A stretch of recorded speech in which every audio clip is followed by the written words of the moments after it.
Hello, how is everyone doing? I hope you are all doing very well. I'm Suha, and yes, just like my previous video on this YouTube channel, I will present to you what I know from what I have observed about public health. Before we get into it, let me introduce myself very briefly. So Farahian is my full name. I'm currently a 5th semester student at the PR Communication and Business Institute in Jakarta, majoring in public relations. And this video is our assignment to meet the requirements for the midterm exam in our public speaking class with Mr. Bonar Sirait.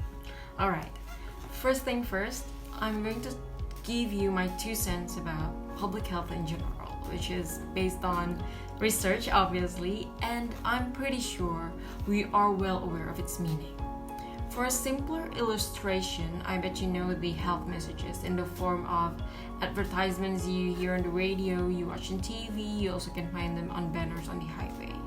You know, the drive safely message you see at a red light, which usually comes with a picture of a police officer beside it, is part of public health. But let's dive into the proper meaning of it. Here I'm quoting from this website, cdcfoundation.org, which stated that public health is the science of protecting and improving the health of people and their communities. So basically, it contributes to promoting healthy lifestyles, inventing medicines or vaccines, disease researches, and any kind of effort that is concerned with looking after the society's health. The largest part of it is promoting the equity of healthcare, making sure people get decent health treatments, and of course, the ease of accessing the healthcare itself. The most valuable quality of public health is its preventative movement. Ever heard of an ounce of prevention is worth a pound of cure? Yes, that's the whole point of public health's fundamental function. Why promote healthy lifestyles? The answer is to prevent the public from illnesses, to aid and prolong people's lives. Besides, prevention is far more effective and far less expensive than the actual cure.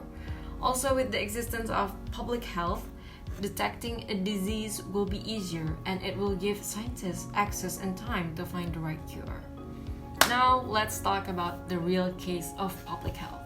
This is the most recent public health concern for almost 2 years. For one, it's COVID-19 vaccination.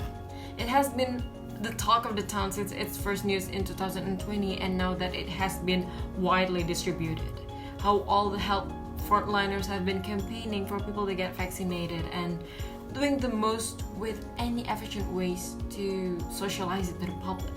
While the first vaccination policy in Indonesia was carried out on January this year and has been running for 10 months, with 75 million people have gotten vaccinated.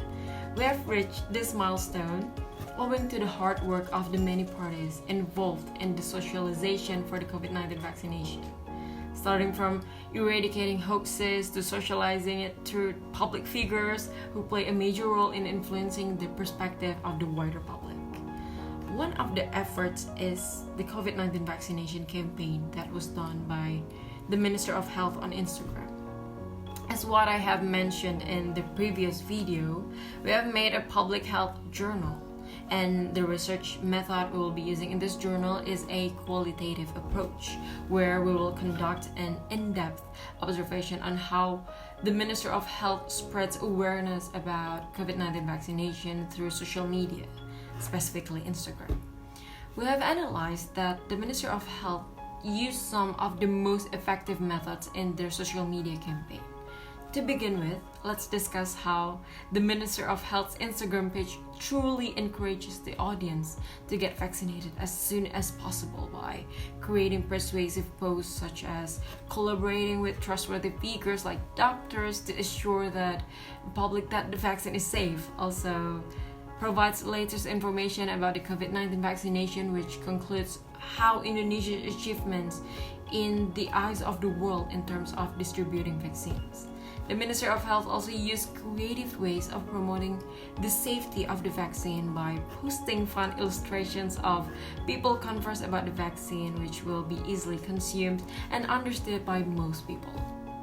Through this research, we aim for understanding the Ministry of Health's effort and strategy in campaigning the COVID-19 vaccination via Instagram. Therefore, I hope our journal can be useful for further studies and to evaluate the existing communication strategies so that it can be even better in the future. And that is all I can share with you. For the time being, please stay safe.